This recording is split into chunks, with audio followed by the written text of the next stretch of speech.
Hay algo que todos los seres humanos llevamos muy adentro desde que nacemos y que ninguna experiencia de vida, por difícil que sea, termina de quitarnos completamente, aunque a veces lo lastime tanto que uno cree que ya no está. Es el deseo de que las cosas sean justas. El deseo de que cuando algo malo ocurre, haya alguien con la autoridad de decir que estuvo mal y de hacer que se corrija.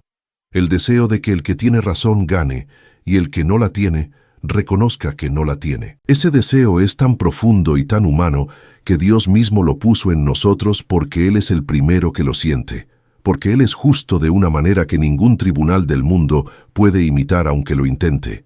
Con esa justicia que no depende de quién tiene más dinero para pagar al mejor abogado, ni de quién conoce al juez de antes, ni de quién puede esperar años en un proceso, mientras el otro no puede esperar meses. Pero en este mundo que no es todavía el mundo definitivo, sino el mundo en camino, la justicia a veces llega tarde, a veces llega incompleta. Y a veces, hermanos, no llega de la manera en que debería llegar, porque entre la justicia de Dios y la justicia de los hombres hay una distancia que los hombres de buena voluntad pasan la vida intentando reducir y que los hombres que confunden el poder con la verdad a veces se encargan de agrandar. Esta historia ocurre en un tribunal, y lo que ocurre en ese tribunal es lo que ocurre siempre cuando el que llega sin poder y sin dinero y sin nadie que lo defienda se para frente al que tiene la toga y el mazo y la autoridad del Estado detrás. Y lo que ocurre también cuando en ese mismo tribunal aparece alguien con una túnica blanca y un manto rojo, que no tiene abogado ni expediente ni número de caso, pero que tiene algo que ningún tribunal del mundo ha podido contener nunca, que es la verdad entera, la que no se negocia y no se compra y no prescribe y no tiene apelación posible. Escuchen bien lo que pasó ese día. Era una mañana de martes en el Palacio de Justicia del centro de la ciudad, uno de esos edificios que el Estado construye para comunicar con la arquitectura, lo que quiere que la gente sienta cuando entra, que es una mezcla de respeto y de peso. Ese peso específico de los lugares donde se toman decisiones que cambian la vida de las personas y que la arquitectura lo comunica con techos altos y pasillos largos y mármol en los pisos, y esa luz fría que tienen los edificios públicos de cierta categoría, que no es la luz de los hospitales, sino otra, más solemne, más gris, la luz de los lugares donde las cosas se deciden y donde las decisiones tienen consecuencias que duran. Los pasillos del Palacio de Justicia esa mañana tenían ese movimiento específico de los lugares donde la gente va porque tiene que ir y no porque quiere ir.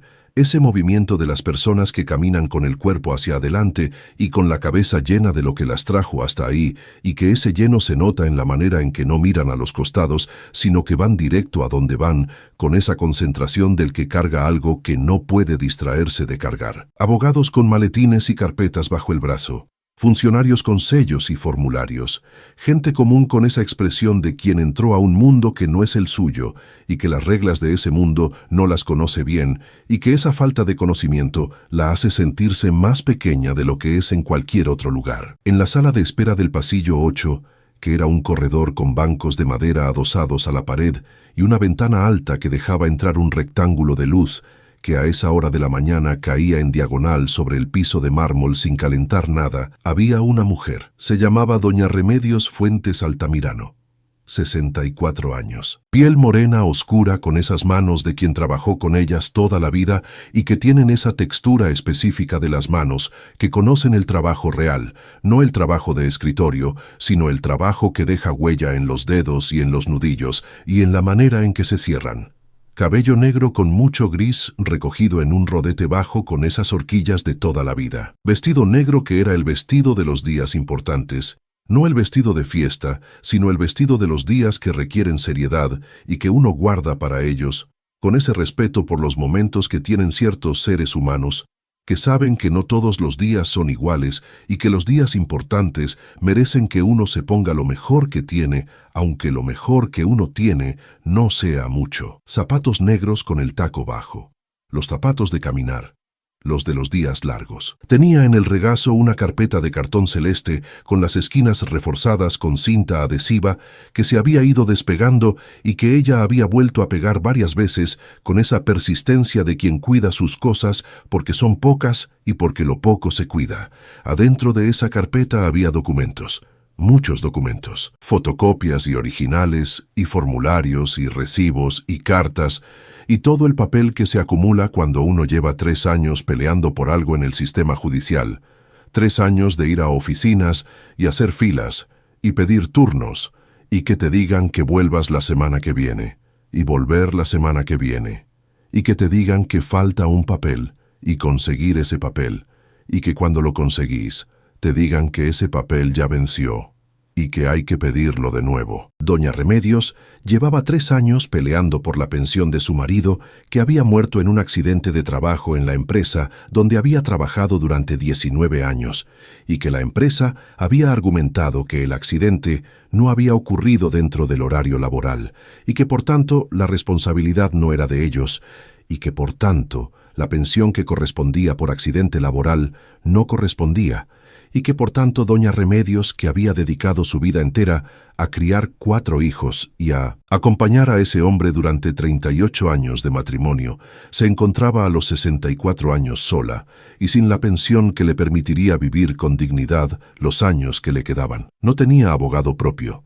Tenía un abogado de oficio, que era un joven de 28 años que se llamaba Nicolás, recién recibido, que la atendía entre otros 40 casos que tenía asignados y que hacía lo que podía con lo que tenía, que era mucho esfuerzo y poca experiencia y menos tiempo todavía. Nicolás era de los que creen en lo que hacen, de esos jóvenes que eligieron la abogacía porque les importa la justicia y no porque les importa el dinero, y que esa elección los pone en una posición difícil desde el primer día, porque el sistema tiene sus propias reglas, y las reglas del sistema y las reglas de la justicia no siempre van en la misma dirección. Nicolás estaba sentado junto a doña Remedios en el banco de madera, con su traje oscuro que era el único traje que tenía, y que lo lavaba y planchaba cada semana para que siguiera pareciendo presentable, porque en los tribunales la presentación también es un argumento, y él lo sabía y hacía lo que podía con lo que tenía igual que con los casos. Tenía la carpeta propia sobre las rodillas y en la cara esa concentración de los que repasan mentalmente lo que van a decir antes de entrar, que es una concentración que en los abogados jóvenes se nota más que en los experimentados, porque los experimentados ya tienen el argumento tan incorporado que no necesitan repasarlo, y los jóvenes todavía lo llevan como algo frágil que podría perderse si no lo sostienen con la atención. La sala a la que iban a entrar era la sala número 4. Y la sala número 4 era la sala del juez Osvaldo Crespo Meléndez, 59 años, toga negra que llevaba con ese peso de quien sabe el peso de lo que representa, y que en él ese saber no producía humildad, sino una cierta expansión, esa expansión que tienen algunas personas cuando el poder les confirma lo que ya creían de sí mismas antes de tenerlo. Cabello grisáceo peinado hacia un costado, con ese orden de los que controlan hasta el cabello. Rostro de mandíbula fuerte y cejas pobladas, que en reposo tenían ya un gesto que podía leerse como severidad y que en tensión podía leerse como algo más cercano al desprecio, aunque él lo llamaría rigor. Mazo de madera sobre el escritorio elevado, que era la pieza de ese despacho que más le gustaba, porque el mazo hacía el sonido que hacía, y ese sonido era la forma más directa y más física de comunicar que aquí mando yo, y lo que yo digo es lo que se hace. El juez Crespo Meléndez llevaba 20 años en el Poder Judicial y en esos 20 años había acumulado una reputación que dependía de a quién le preguntaras. Los que tenían abogados buenos y dinero para pagarlos decían que era riguroso y predecible, y que con él al menos sabías a qué atenerte. Los que llegaban a su sala con abogado de oficio y carpetas de cartón celeste, con las esquinas reforzadas con cinta adhesiva, decían otras cosas que no se decían en voz alta, porque decirlas en voz alta tenía sus propios costos en ese edificio. Era un hombre que había venido de una familia sin recursos, que lo habían sabido los que lo conocían de antes de la toga, y que él prefería que no lo supieran los que lo conocían después de ella. Había estudiado con becas y con trabajo, y con esa determinación de los que tienen muy claro que quieren salir del lugar donde empezaron y que esa claridad les da una energía que a los que empezaron mejor les cuesta tener. Y cuando salió, cuando llegó a donde quería llegar, algo en él decidió que la mejor manera de no volver al lugar de origen era poner la mayor distancia posible entre el hombre que era ahora y el hombre que hubiera sido si no hubiera llegado. Y esa distancia con el tiempo se había convertido en una manera de tratar a los que llegaban a su sala sin la toga y sin el mazo y sin los 20 años, especialmente a los que llegaban con las carpetas de cartón y los abogados de oficio y los 3 años de pelea contra un sistema que no los había esperado con los brazos abiertos. Era el juez que le tocó a doña Remedios. Como le toca a mucha gente, el juez que le toca y no el que elegiría si pudiera elegir, porque los jueces no se eligen, sino que se asignan, y la asignación a veces tiene su propia lógica, que no es la lógica de la justicia, sino la del sistema. Y el sistema y la justicia ya dijimos que no siempre van en la misma dirección. La puerta de la sala 4 se abrió a las 10 en punto, con esa puntualidad de los tribunales que es la única puntualidad que se respeta en un edificio donde todo lo demás puede esperar. El ujier asomó la cabeza, con esa cara de quien anuncia algo que anuncia todos los días, y que la repetición le quitó hace tiempo cualquier inflexión que no sea la puramente funcional. Caso Fuentes contra Industrias del Sur. Sala 4. Doña Remedios se levantó del banco con esa lentitud de los cuerpos de 64 años que amanecen con la historia de todos los días anteriores guardada en las articulaciones. Apretó la carpeta celeste contra el pecho con esas manos que conocían el trabajo real. Y antes de dar el primer paso hacia la sala, hizo lo que hacía siempre antes de entrar a cualquier lugar difícil, que era rezar. No con palabras elaboradas ni con fórmula aprendida. Con esa oración de los que no tienen otra cosa con que entrar que la fe. Esa oración que es más sentimiento que palabras, y que Dios recibe igual o mejor que las palabras, porque lo que importa en la oración no es la forma, sino el corazón que ora. Nicolás caminó junto a ella con sus carpetas y su traje único y esa concentración del argumento que repasaba. Y los dos entraron a la sala 4 con el mármol en el piso y los techos altos y la luz fría y el escritorio elevado del juez Crespo Meléndez, al fondo con el mazo sobre la madera y la toga negra y los 20 años de poder que el cuerpo del juez comunicaba antes de que abriera la boca.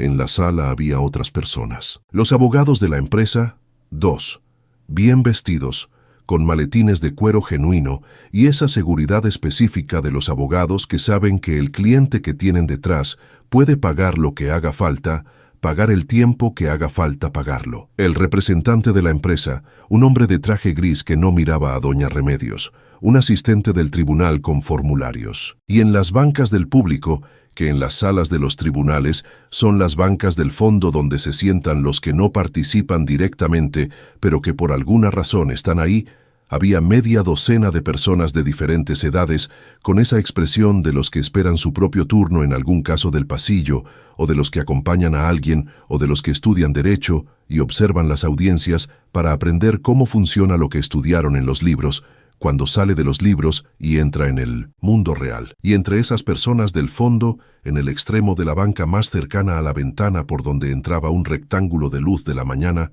había un hombre que no era estudiante de derecho, ni esperaba turno, ni acompañaba a nadie conocido. Unos 30 y tantos años, cabello castaño oscuro largo sobre los hombros, barba oscura bien formada, piel morena del que vive al aire libre, túnica blanca sencilla y limpia, y sobre los hombros ese manto de color rojo que en la sala del tribunal con la toga negra del juez y los maletines de cuero y el mármol en el piso era la cosa más fuera de lugar de toda esa arquitectura del poder y al mismo tiempo la más viva, ese rojo profundo que tenía historia y peso y que la luz fría de la sala le caía encima de esa manera que tenía siempre, con esa calidad que no corresponde a la luz de los edificios públicos, sino a otra luz que viene de otro lugar y que quien tiene ojos para verla la ve aunque no pueda explicar de dónde viene. Estaba sentado con esa quietud de siempre, las manos abiertas sobre las rodillas, los ojos al frente, con esa paz que no es de quien no sabe dónde está,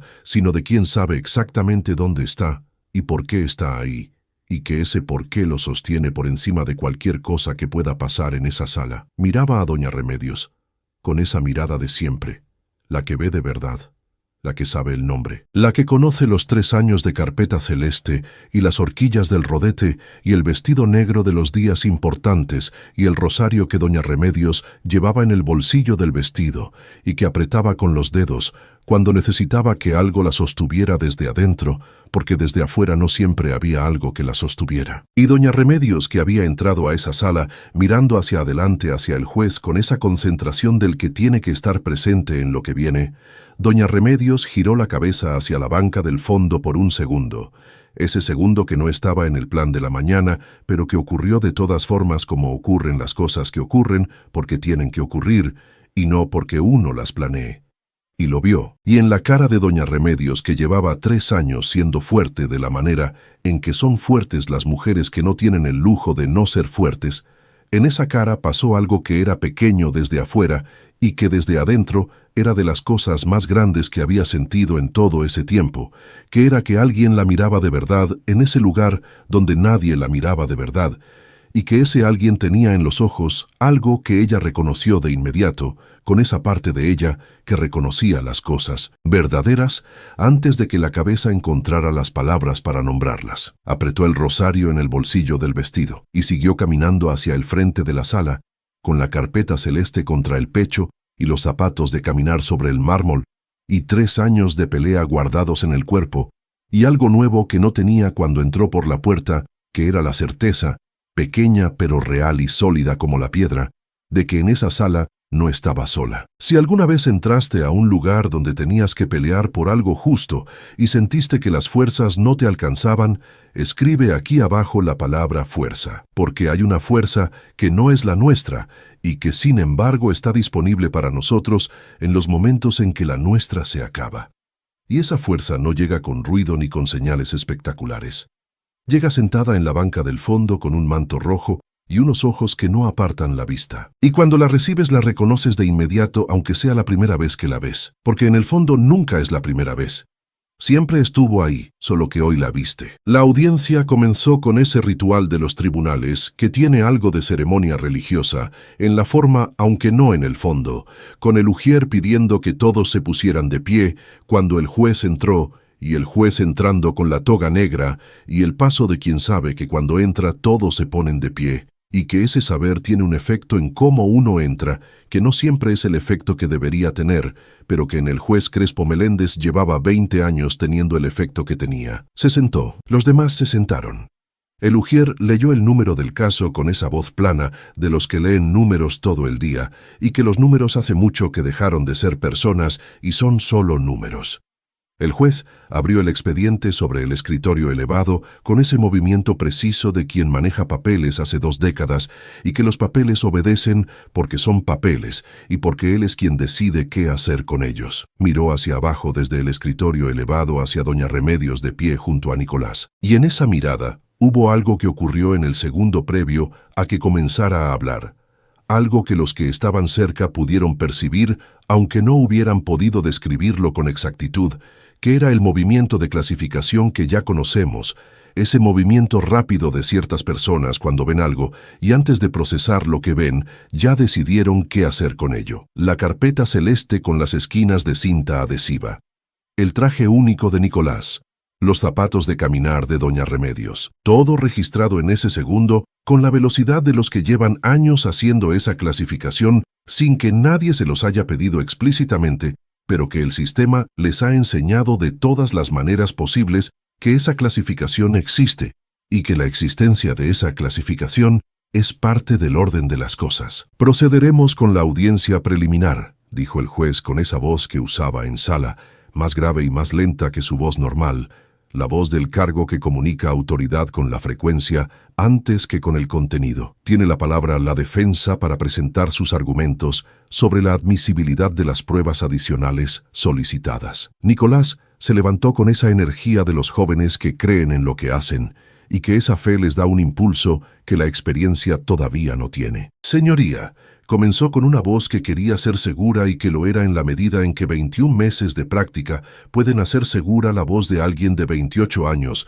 frente a un juez de 59 con 20 años en el cargo. Las pruebas adicionales que solicitamos son fundamentales para demostrar que el accidente que costó la vida al señor Ramón Fuentes ocurrió dentro del perímetro de responsabilidad de la empresa, según lo establece el artículo 42 de la Ley de Accidentes Laborales, en su párrafo tercero, que señala que el trayecto de regreso al domicilio del trabajador está incluido en la cobertura cuando el mismo se realiza con medio de transporte provisto o autorizado por el empleador, y en este caso el señor Fuentes estaba utilizando la camioneta de la empresa en el momento del accidente, lo cual queda demostrado con el registro de salida del vehículo que adjuntamos como prueba número. El juez Crespo Meléndez levantó la mano, no con brusquedad, con esa economía de movimiento de los que saben que el gesto mínimo en el lugar correcto tiene más efecto que el gesto grande en el lugar equivocado. Y Nicolás se detuvo a media frase con esa interrupción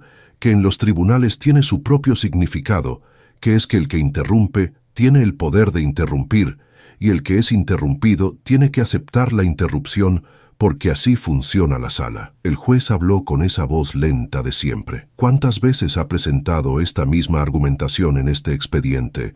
Letrado. Nicolás respondió, Señoría, con la presentación de hoy, son 3 veces, pero cada vez con pruebas adicionales que... El juez lo interrumpió de nuevo con el mismo gesto mínimo. 3 veces con el mismo argumento, con pruebas que en cada presentación resultan insuficientes para cumplir el estándar probatorio que este tribunal requiere.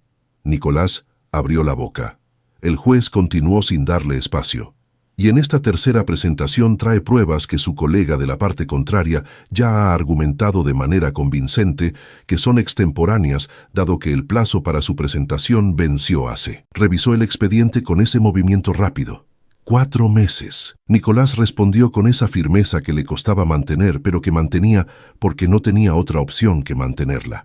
Señoría, el retraso en la obtención de esas pruebas se debió a que la empresa se negó durante 8 meses a proporcionar el registro de salida del vehículo, argumentando confidencialidad interna, lo cual documentamos en el escrito presentado él. El juez volvió a levantar la mano. Y en la sala hubo un silencio que era el silencio de los lugares donde el poder habla, y los demás escuchan, y que ese silencio no es el silencio del respeto, sino el silencio de la asimetría. En la banca del fondo, el hombre del manto rojo miraba todo esto con esa atención entera de siempre. No con rabia, no con impaciencia. Con esa tristeza suave y profunda que ya conocemos, la tristeza de quien ve algo que no está bien y que sabe que lo que no está bien tiene un costo que alguien está pagando en este momento y que ese alguien tiene los zapatos de caminar y la carpeta celeste y 3 años guardados en el cuerpo. Doña Remedios estaba sentada junto a Nicolás con las manos sobre la carpeta y el rosario en el bolsillo que apretaba con los dedos con ese movimiento rítmico y suave de quien ora sin hacer anuncio de que ora, porque la oración a veces es eso. Un movimiento de los dedos y un decir adentro lo que no se puede decir afuera y que Dios escucha igual o mejor que si se dijera en voz alta. El abogado de la empresa, el mayor de los dos que se llamaba doctor Fuentes Albornoz y que no tenía ninguna relación con doña Remedios, excepto la ironía de compartir el apellido, que en ese contexto era una de esas ironías que el mundo produce sin intención y que sin embargo duelen. Ese abogado se levantó con esa seguridad específica de los que tienen detrás de ellos lo que tienen detrás de ellos. Señoría, dijo con esa voz de los que no necesitan esforzarse para sonar seguros porque la seguridad les viene con el cliente y no de sí mismos.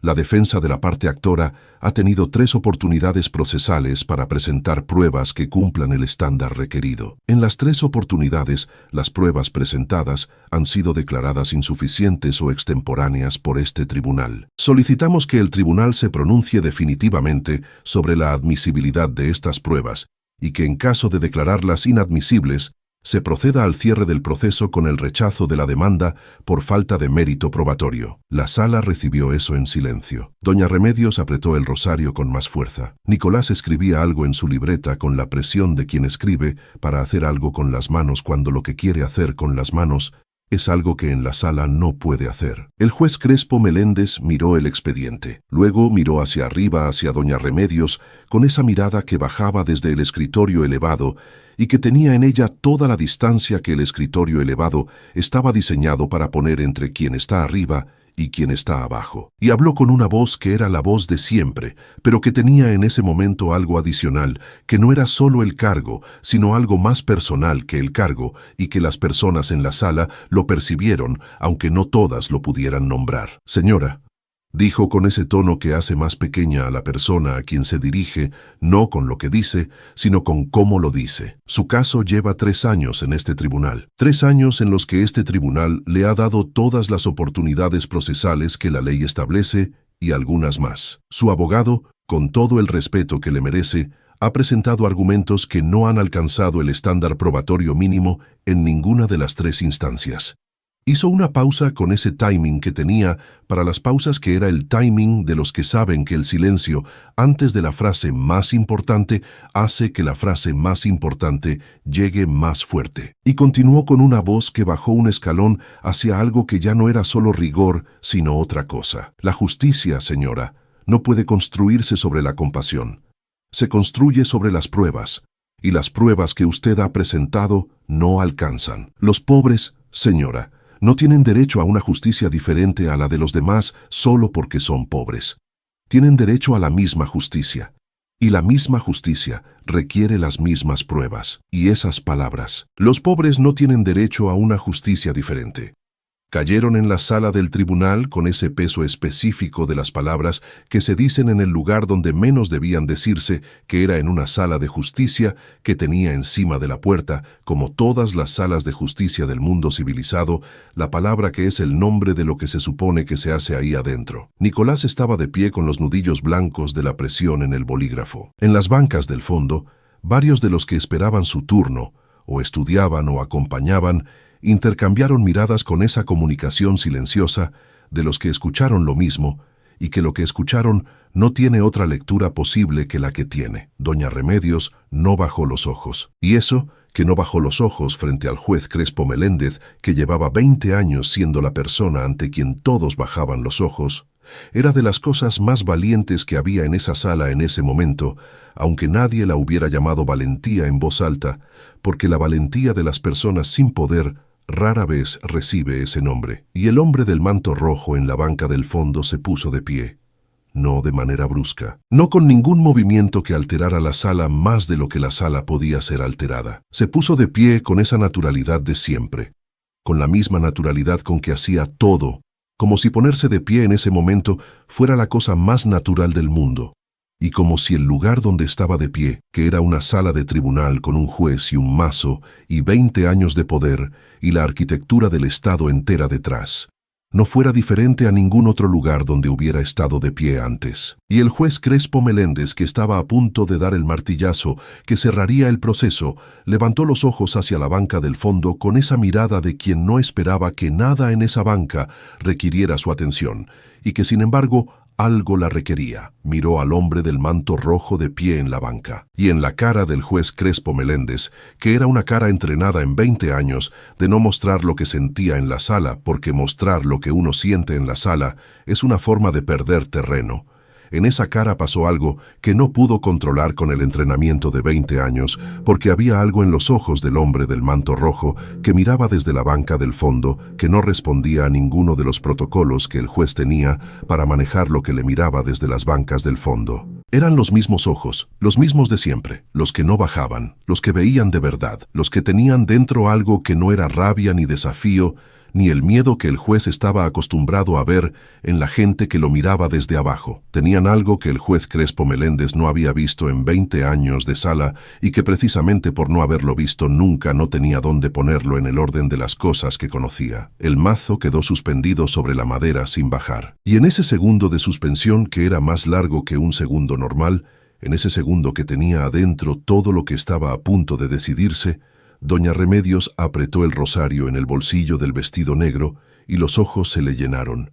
no de derrota, sino de algo que era más difícil de nombrar que la derrota, que era la mezcla exacta de los 3 años y el vestido negro de los días importantes y los 38 años de matrimonio, y el hombre que murió en una camioneta de la empresa, y la pensión que no llegó, y los hijos y las noches largas, y el rosario y la fe que se tambaleó muchas veces en esos 3 años, pero que no cayó porque había algo que la sostenía, que ella no siempre sabía nombrar, pero que estaba de todas formas, y que ese algo hoy tenía la forma de un hombre de pie en la banca del fondo, con un manto rojo y unos ojos que miraban al juez con una calma que el poder de 20 años no podía contener. Si alguna vez sentiste que el sistema te era más grande que tú y que las fuerzas no te alcanzaban para seguir peleando por lo que era justo, escribe aquí abajo la palabra justicia, porque hay una justicia que no depende de ningún expediente, ni de ningún estándar probatorio,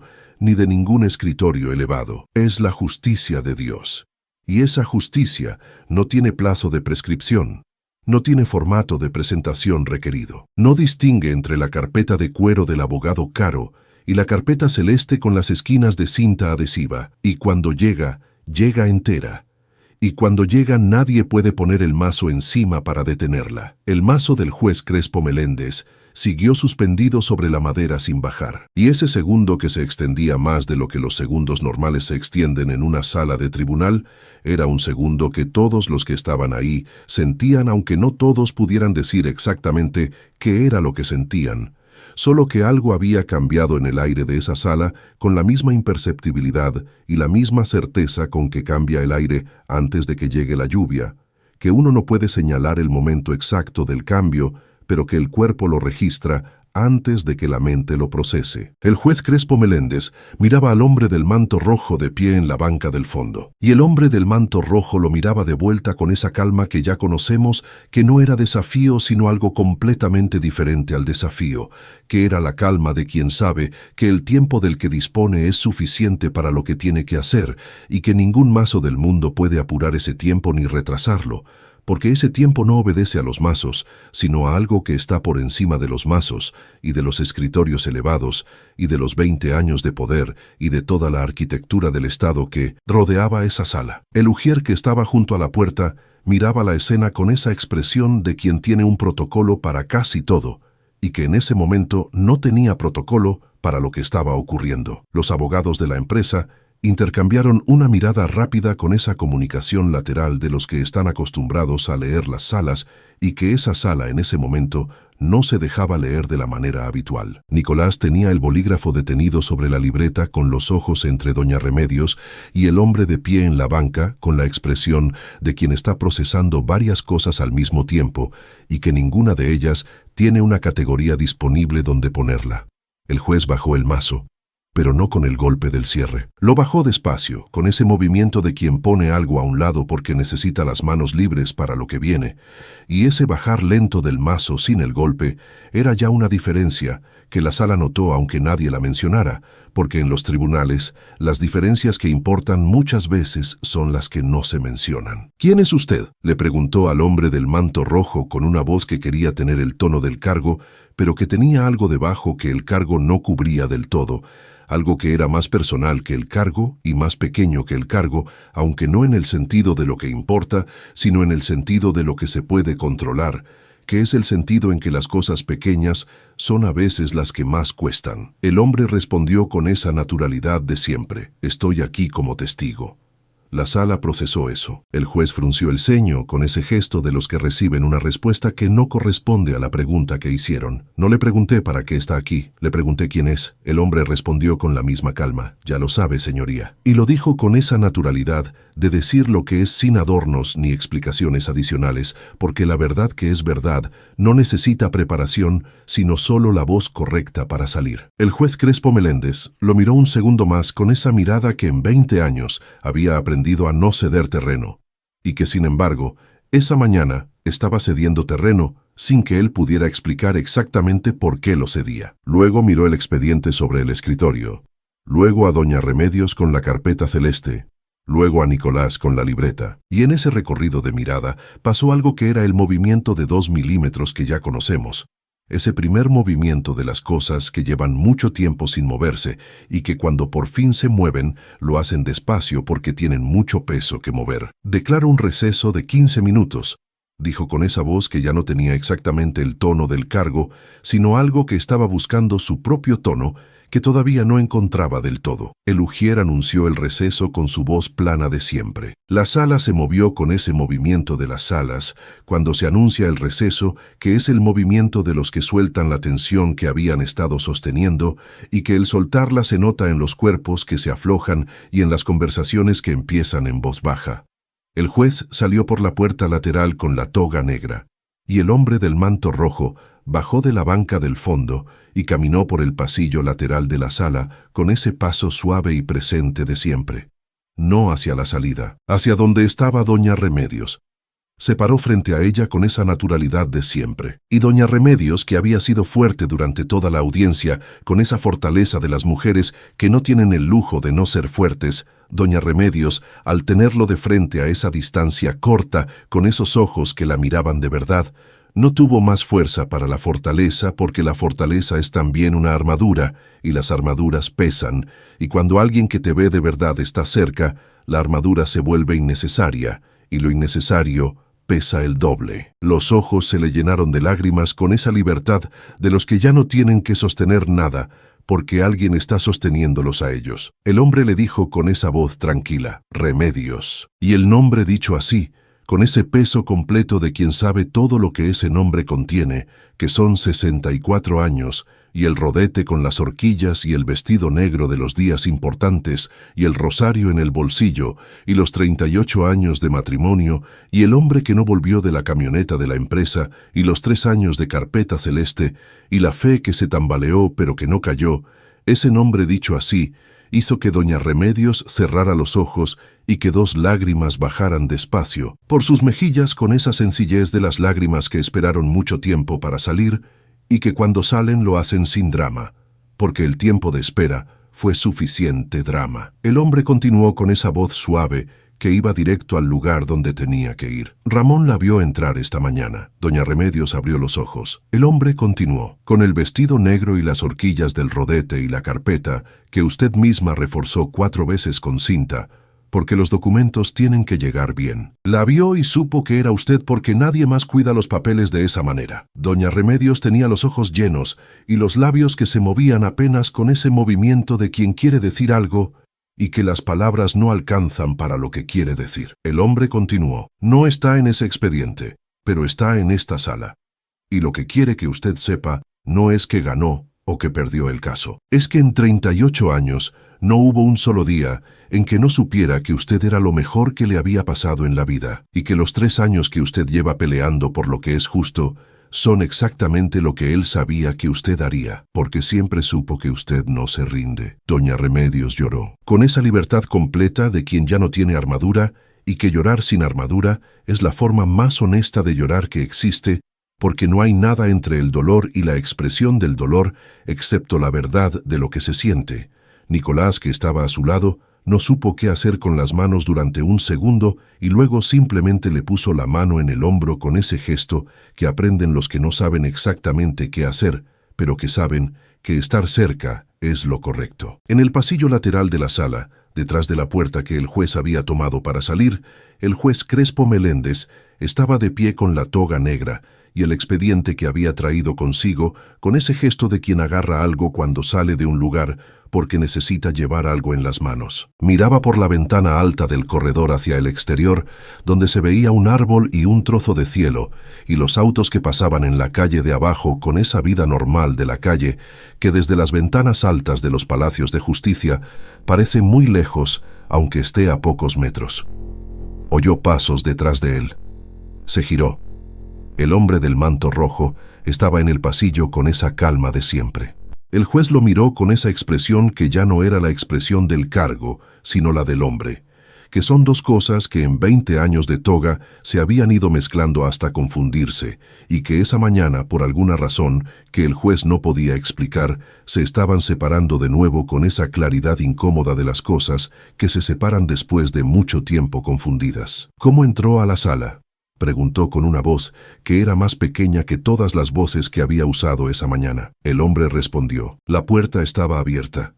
El juez respondió. Las bancas del público son para. El hombre lo interrumpió con esa suavidad que no era interrupción agresiva, sino la suavidad de quien sabe que lo que va a decir es más urgente que lo que se estaba diciendo. Osvaldo. Y el juez, que llevaba 20 años siendo llamado señoría y doctor Crespo y juez Meléndez, escuchó ese nombre, su nombre de antes de la toga, dicho así, con ese peso de los nombres cuando los dice alguien que lo sabe de verdad, y algo en él que había estado muy quieto durante 20 años se movió con esa lentitud específica de los movimientos que tienen mucho peso. ¿Cómo sabe mi nombre?, preguntó con una voz que ya era la voz del hombre y no la del juez. El hombre respondió con la naturalidad de siempre.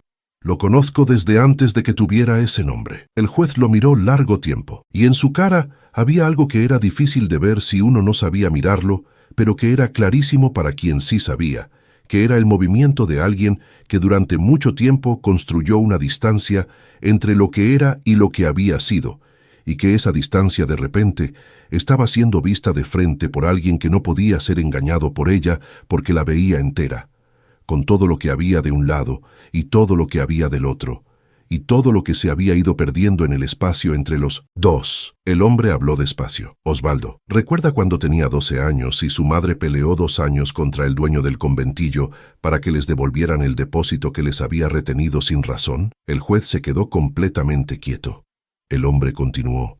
2 años, con los papeles que ella misma consiguió porque no había dinero para abogado, con las idas a las oficinas y las filas, y los funcionarios que le decían que volviera la semana siguiente. ¿Recuerda lo que usted sintió en esos 2 años? El juez no respondió. El hombre continuó. ¿Recuerda lo que sintió cuando el juez que atendió el caso miró a su madre desde arriba y le dijo que las pruebas que presentó no alcanzaban el estándar? Esas palabras exactas, no alcanzan el estándar, las recuerda. El juez cerró los ojos. El hombre continuó con esa voz que era firme y suave al mismo tiempo. Y recuerda lo que prometió ese día, que cuando él fuera el que estaba arriba, nadie que tuviera razón iba a salir de su sala sin que esa razón fuera escuchada de verdad. Esa fue la promesa, Osvaldo, la que lo trajo hasta aquí, la que lo hizo estudiar con lo que no tenía, la que lo puso en esa toga. El juez tenía los ojos todavía cerrados, y en su cara había el dolor específico de quien reconoce algo que había guardado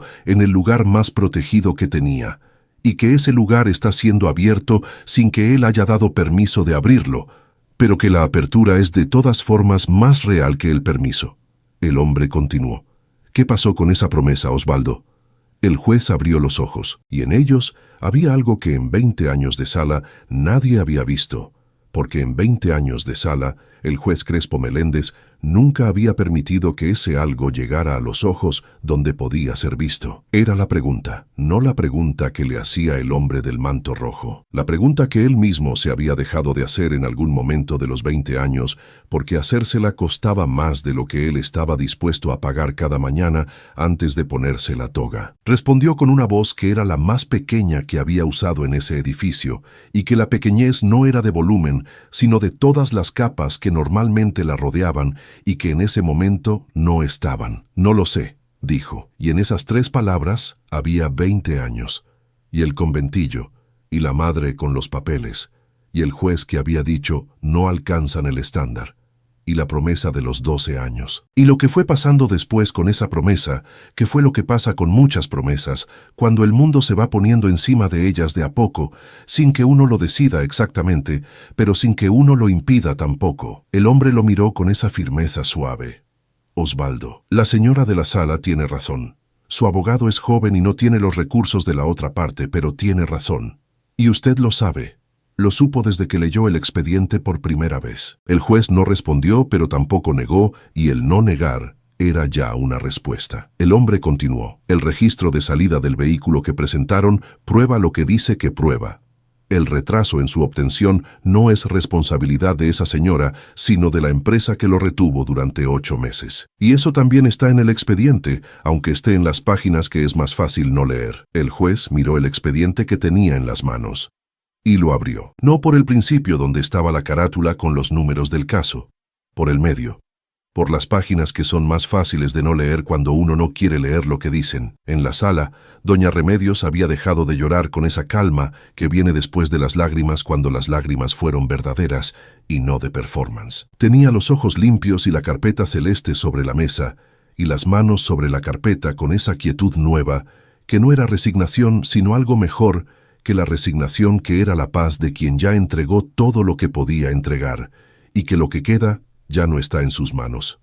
Y que eso, que no esté en sus manos, es también una forma de libertad, aunque no siempre se sienta así. Nicolás la miraba con esa preocupación de los jóvenes que creen en lo que hacen, y que cuando el sistema no responde a lo que creen, les duele de una manera que todavía no aprendieron a anestesiar, y que esa incapacidad de anestesiar que a veces les cuesta, también los hace mejores en lo que hacen, porque los mantiene presentes en lo que importa. Doña Remedios lo miró, y le dijo con una voz que era tranquila, de una tranquilidad que Nicolás no esperaba encontrar en ella, después de lo que había ocurrido antes del receso. No se preocupe, hijo. Ella llamó a Nicolás hijo con esa naturalidad de las mujeres de su generación, para quienes los jóvenes que se esfuerzan por lo correcto siempre son un poco suyos, aunque no lo sean en el papel. Hicimos lo que teníamos que hacer.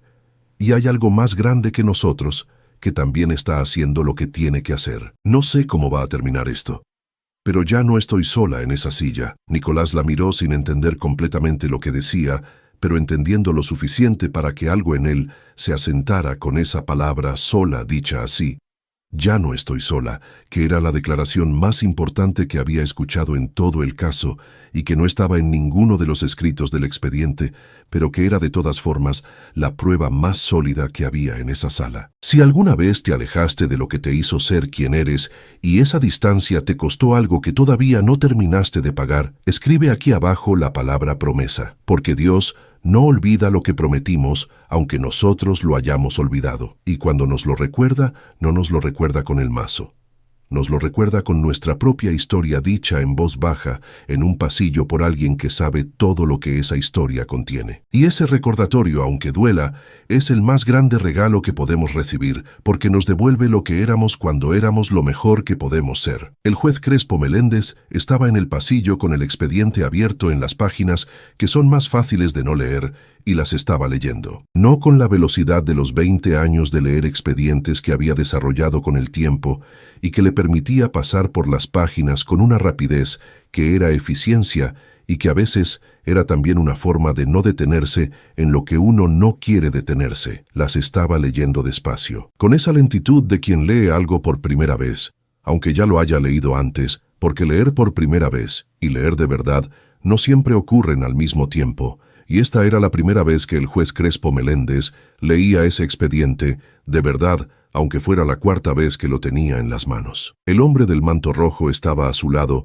con esa paciencia de siempre, que no apuraba pero que tampoco se iba. Y en el pasillo del Palacio de Justicia, con los techos altos y el mármol en el piso, y la luz fría de los edificios donde las cosas se deciden, esa paciencia era la cosa más fuera de lugar de toda la arquitectura, y al mismo tiempo la más necesaria, porque sin ella, lo que tenía que ocurrir en ese pasillo no hubiera podido ocurrir, o hubiera ocurrido de manera diferente, que es peor que no ocurrir. El juez llegó a la página que contenía el registro de los 8 meses en que la empresa había retenido el documento argumentando confidencialidad interna.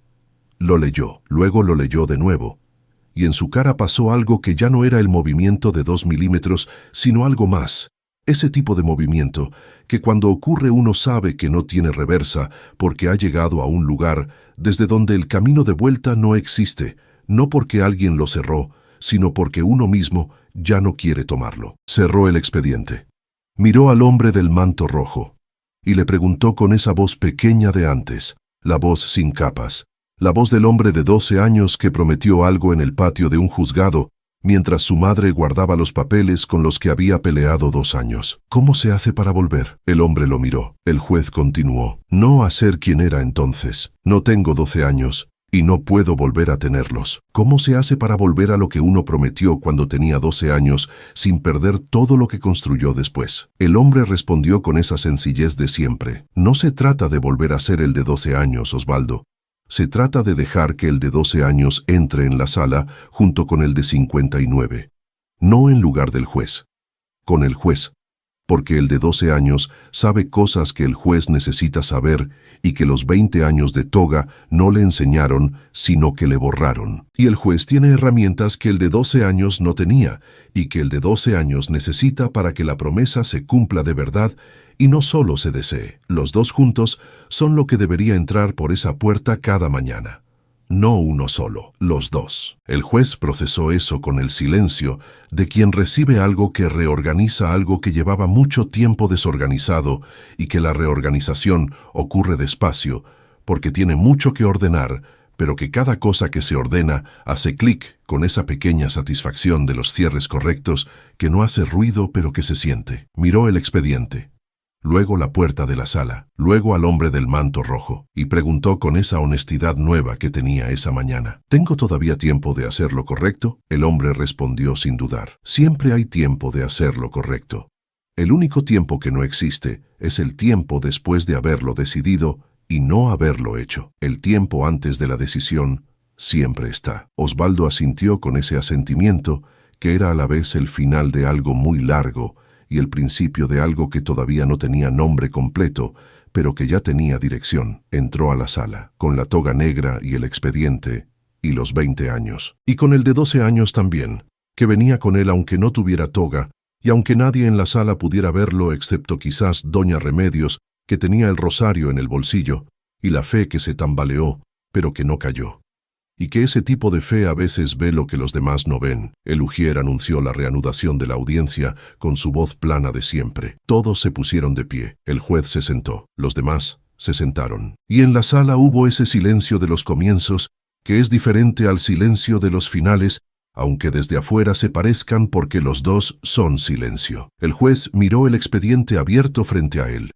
Luego miró hacia la banca del fondo, donde el hombre del manto rojo había vuelto a sentarse con esa calma de siempre. Y luego miró a doña Remedios con esa mirada que esa vez no bajaba desde el escritorio elevado, sino que llegaba de frente, de persona a persona, sin la distancia que el escritorio elevado estaba diseñado para poner, y que esa mañana no podía poner porque la distancia no es del escritorio, sino del corazón, y el corazón del juez Crespo Meléndez estaba en ese momento en un lugar diferente al que había estado todos los días anteriores de los 20 años. Habló, con una voz que tenía el peso del cargo, pero que esa vez el cargo no era lo único que había en ella. Este tribunal ha revisado las pruebas presentadas en la audiencia de hoy y en las instancias anteriores. Hizo una pausa. En particular, ha revisado la documentación relativa a la retención del registro de salida vehicular por parte de la empresa demandada durante un periodo de 8 meses.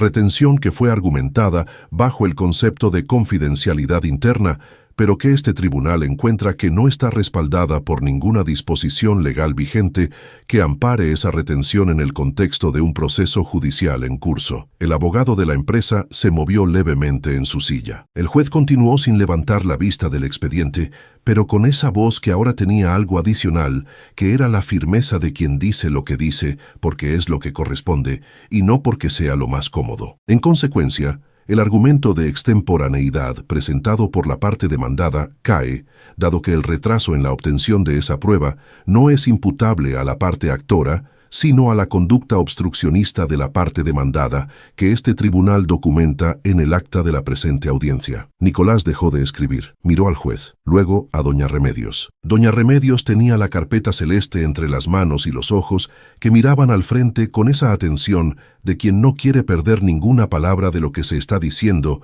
porque cada palabra es importante y las palabras importantes merecen ser recibidas con toda la atención que uno tiene disponible. El juez continuó. Las pruebas adicionales solicitadas por la defensa de la parte actora son admitidas en su totalidad. Se ordena a la parte demandada la presentación dentro de los 10 días hábiles siguientes de toda la documentación relativa al uso del vehículo identificado como Unidad 7 de la flota empresarial durante el período comprendido entre el 1 y el 31 del mes en que ocurrió el accidente. El abogado mayor de la empresa se levantó con esa seguridad que esta vez tenía menos base que todas las veces anteriores. Señoría, con el debido respeto. El juez lo miró con esa mirada nueva que tenía. Doctor Fuentes Albornoz, siéntese. Y lo dijo con una firmeza que no era la firmeza de los 20 años, que era la firmeza del cargo, sino la firmeza del hombre de 12 años que prometió algo y que esa mañana estaba empezando a cumplirlo,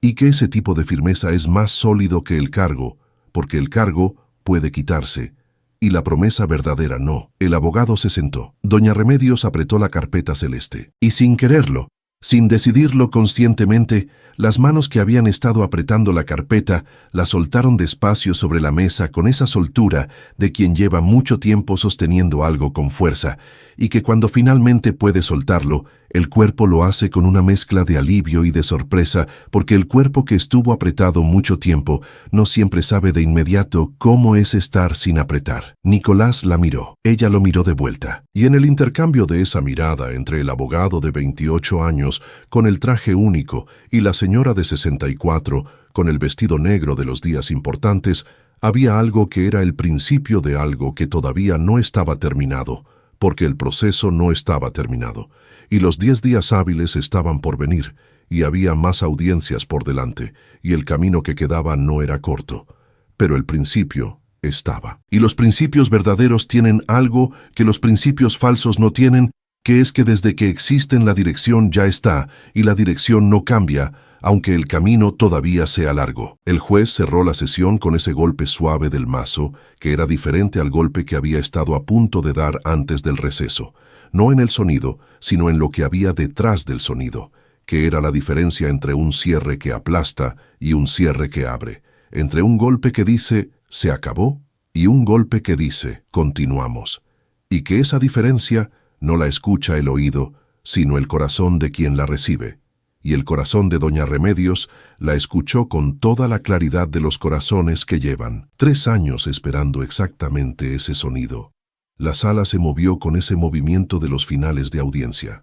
Los abogados de la empresa recogieron sus maletines de cuero con esa eficiencia de los profesionales que saben que este resultado no es definitivo y que hay trabajo por hacer y que el trabajo se hace y el tiempo dirá. Nicolás recogía sus papeles con esas manos que temblaban apenas.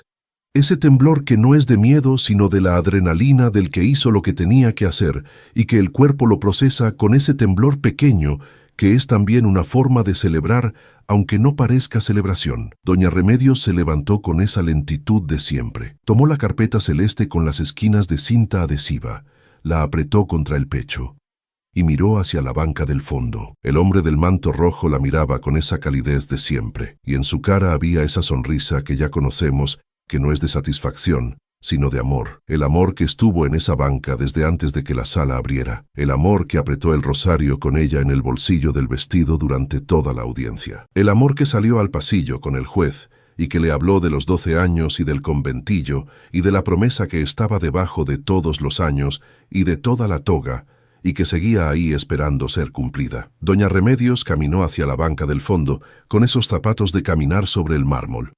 Se paró frente al hombre del manto rojo y no dijo nada porque no había palabras para lo que quería decir y él lo sabía y los dos lo sabían y ese saber compartido era más completo que cualquier frase que pudiera formularse. El hombre le puso la mano en las de ella, esas manos que conocían el trabajo real con esa calidez de siempre, y habló en voz muy baja, solo para ella. Remedios, Ramón estuvo orgulloso de usted desde el primer día, no desde hoy, desde el primero. Y cada día de esos 3 años que usted peleó por lo que era justo, lo estuvo más.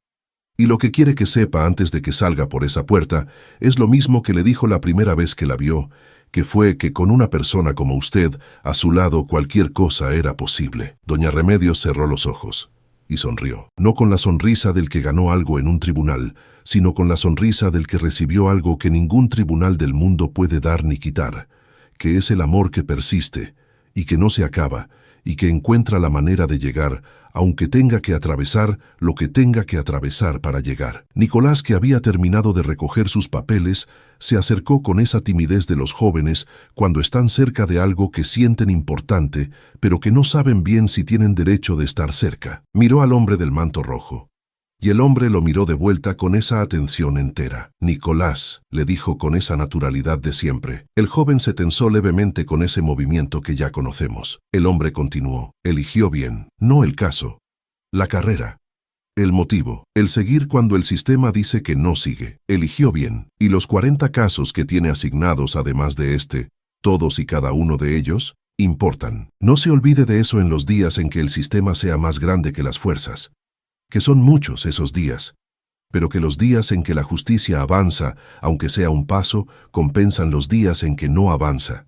Y hoy fue uno de esos días. Nicolás recibió eso con los ojos llenos, y esa expresión de los jóvenes que creen en lo que hacen cuando alguien que no tiene razón para decirles que hicieron bien, les dice que hicieron bien, y que ese decirlo les da para seguir en los próximos meses, de una manera que ningún manual de derecho procesal puede dar. En el pasillo lateral, el juez Crespo Meléndez se había quitado la toga, no con el gesto habitual del final de la jornada, que era un gesto automático de 20 años, con un gesto diferente, más lento, más consciente, el gesto de quien se quita algo y siente el peso de lo que se quitó y también el peso de lo que tiene debajo. La dobló sobre el brazo y caminó hacia su despacho, con esa caminata nueva que ya mencionamos en otros pasillos de otras historias, más en tierra, de los que van hacia algo que saben que vale. Se detuvo frente a la ventana alta del corredor, miró hacia afuera, al árbol y al trozo de cielo, y los autos en la calle de abajo. Y hizo algo que no hacía en ese edificio desde hacía mucho tiempo,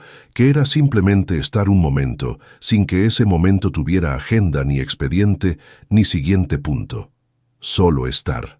Con el de 12 años que había prometido algo y con el de 59 que esa mañana había empezado a cumplirlo y que los dos juntos eran más completos que cualquiera de los dos solo. Carmen desde la cocina del restaurante, Rodrigo con la escoba en la entrada del edificio, Andrea con la tarjeta sobre el balde amarillo, don Héctor saliendo por la puerta, el padre Esteban haciéndose a un lado en el umbral, el doctor Peralta Sousa sentado en el banco del pueblo, y ahora el juez Crespo Meléndez de pie frente a una ventana alta con la toga doblada sobre el brazo y 12 años guardados en el pecho que esa mañana habían vuelto a ser suyos de una manera que los 20 años no habían podido quitarles, sino solo cubrirlos, y que descubrirlos aunque doliera era más valioso que cualquier cosa que los 20 años hubieran construido encima. Afuera del Palacio de Justicia, en la escalinata de piedra que daba a la calle con los autos y el movimiento del mediodía que empezaba,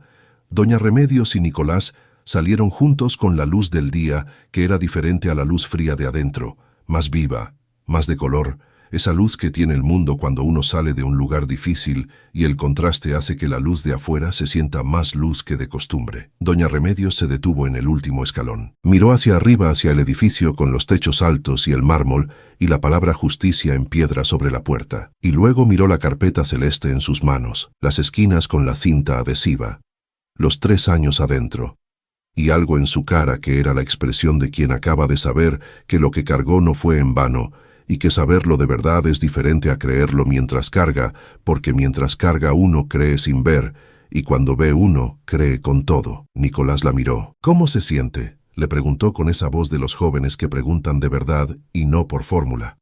Doña Remedios pensó un momento con esa lentitud de quien busca la respuesta exacta, porque la respuesta exacta importa.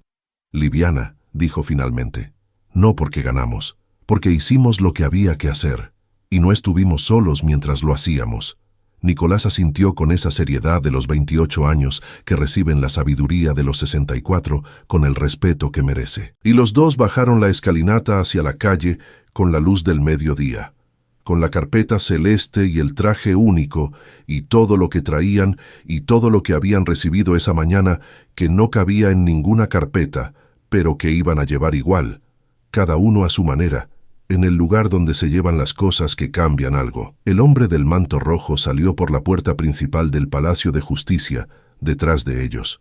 Se detuvo en el último escalón como siempre. Miró la calle, los autos, la gente que pasaba con ese movimiento de los que van hacia sus propias historias, sin saber que en ese edificio gris y solemne, esa mañana, algo había pasado que era pequeño en el expediente y grande en lo que importa, que es la escala en que Dios mide las cosas. No la escala de los titulares ni la de las estadísticas, sino la escala de los corazones que se mueven y de las promesas que se recuerdan y de las personas que en la última silla del fondo de las salas de la vida no están solas. Aunque lo crean, sonrió con esa sonrisa de siempre. la que lleva desde antes del tiempo, la que sabe que la justicia verdadera no termina en ningún tribunal del mundo, sino que empieza en ellos cuando los que tienen el mazo recuerdan para qué está el mazo, y cuando los que no tienen nada, excepto la razón y la fe, no se rinden, aunque el sistema sea grande, y los años sean muchos, y las carpetas se llenen de cinta adhesiva. Porque la cinta adhesiva es también una forma de fe, esa fe que dice que los papeles que hay adentro importan, y que importan lo suficiente para reforzar las esquinas 4 veces y volver al tribunal cuantas veces haga falta, porque lo que es justo merece que alguien pelee por ello el tiempo que haga falta. Caminó por la escalinata hacia la calle, con ese paso suave y presente de siempre.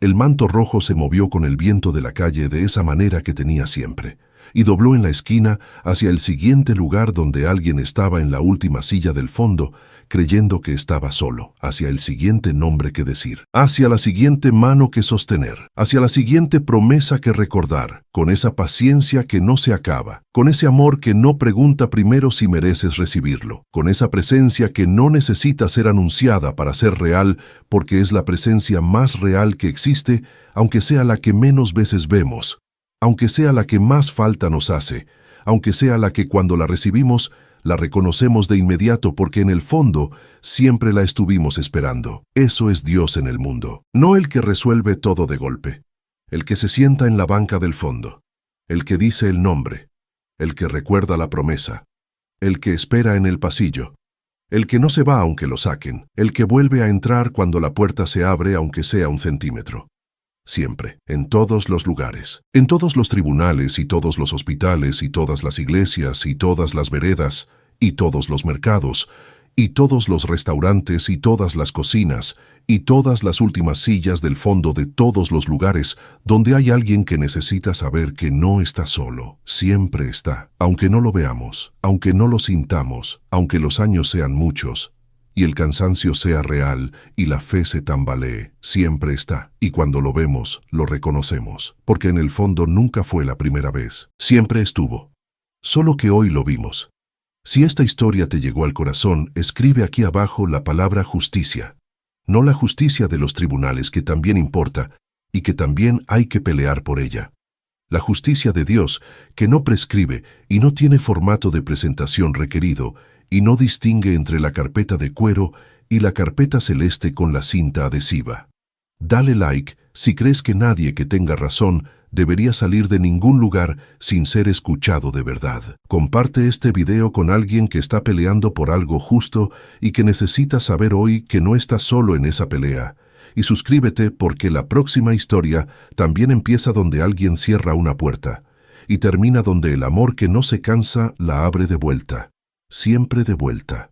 Que Dios los bendiga a todos. Nos vemos en la próxima.